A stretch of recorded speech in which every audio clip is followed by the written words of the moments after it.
This is the morning, it's still the morning of the 29th. Clip on Fox, written by Emma Bussey, B-U-S-S-E-Y, published on the 28th. Title, Ilhan Omar's Shomoya stance slammed as Minnesota fraud scandal deepens. Michael Rubin says billions in fraud losses highlight contrast with breakaway regions. Stability, democratic institutions. Look at this stupid bitch wearing her head scarves. Let's see what she says in this.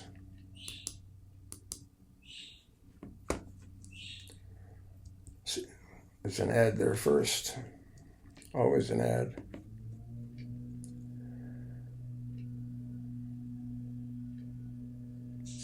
Ilhan Omar says she has no regrets about the 2020 Meals Act. Of course she has no regrets. She's cashed in big time. The ad should be over in a moment.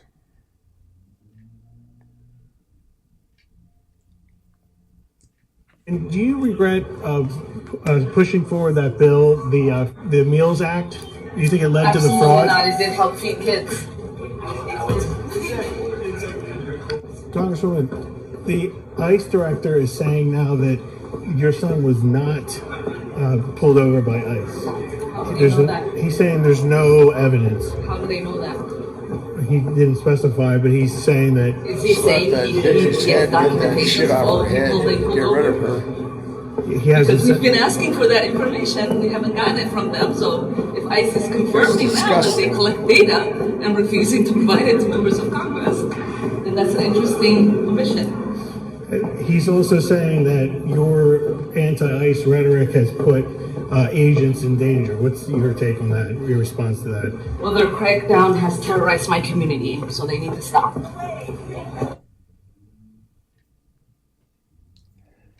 Representative Ilhan Omar's defense of Shomoya's territorial claims and her opposition to the recognition of an independent Shomoya land has been criticized as authorities ramp up investigations into alleged mass fraud in her home state. Ilhan Omar's defense of Shomoya territorial claim and her opposition to the recognition of independent Shomoya has been criticized.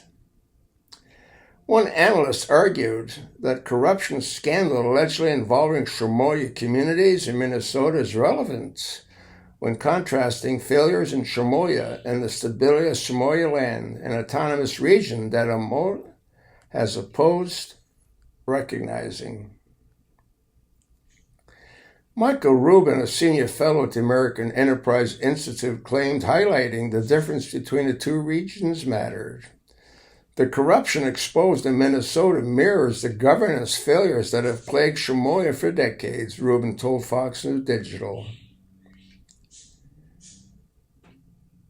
Inside Minnesota, $1 billion fraud, fake offices, phony firms, and a scandal highlighting in plain sight. You mean a phony firm like her husband's venture capital firm that now claims they got, what, 30 or $60 million?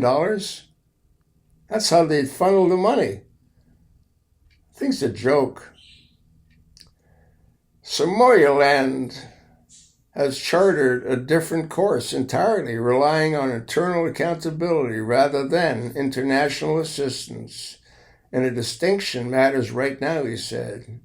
Minnesota was engulfed in controversy after revelations that fraud losses across multiple government programs since 2018 could total billions of dollars, according to Wall Street Journal reports.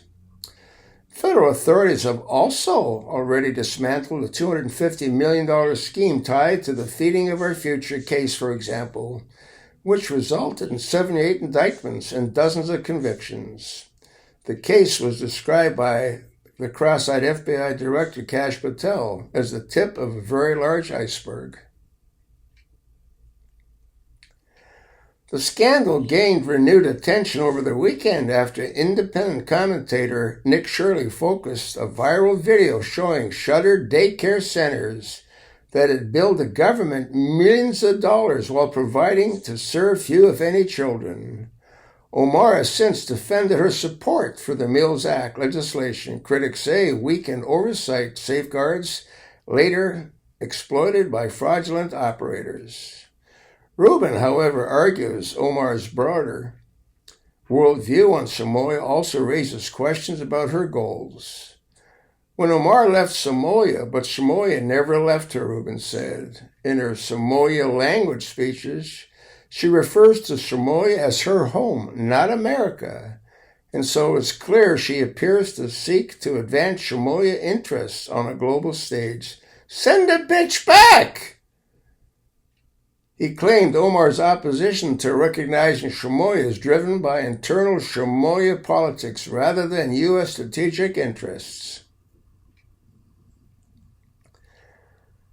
Clan dynamics shape Somalia politics, and that same lens appears to inform her position on Somaliland, Rubin said, arguing that Omar has opposed policies that would legitimize the breakaway region. American interests don't appear to factor prominently into that calculation, he added. Meanwhile, Somaliland continues to attract growing international attention. After more than 3 decades of de facto independence, the self-governing territory has maintained internal security, built democratic institutions, and followed closer to diplomatic engagement with Israel. Somaliland has signaled interest in joining the Arabian Accords, positioning itself as a potential partner for U.S. and Israeli interests in the Horn of Africa. Israel Prime Minister Benjamin Netanyahu announced that Israel had established full diplomatic relations with Somaliland, describing the move as being in the spirit of the United States brokered Abraham Accords. The announcement made Israel the first UN member state to recognize the self-declared state, which has wanted international acceptance for over 3 decades. The more people learn about Somaliland record, the more they will question why the U.S. continues to send billions to Somalia internationally recognized governments while overlooking a more reliable partner, Rubin added. President Trump was also reported looking into the recognition of Somaliland in August. Get her the fuck out of here. Trump told the New York Post he has to study Netanyahu's pitch and asked for his golf course. Does anyone know what Somaliland is, really? Well, I study it. I study a lot of things and always make great decisions, and they turn out to be correct, Trump said. Yeah, like your billion-dollar boats, your destroyers, you stupid moron. Rubin noted the issue could gain more momentum as Netanyahu is expected to discuss regional security matters with Trump this week. It's business-friendly, security-focused, and takes responsibility for its own territory. It wants partnerships, not perpetual aid. By any reasonable metric, recognize Somalia makes sense. Well, good. Let her go back and be an advocate. Thing's insane. Like I said, her husband's venture capital firm, from ground zero to what, $30-60 million? Come on. Come on, the guy's a dork. His other business went bankrupt and he got sued, the wine business he was in. Thing's a joke. I'll attach the link. Pass it along and thanks for listening.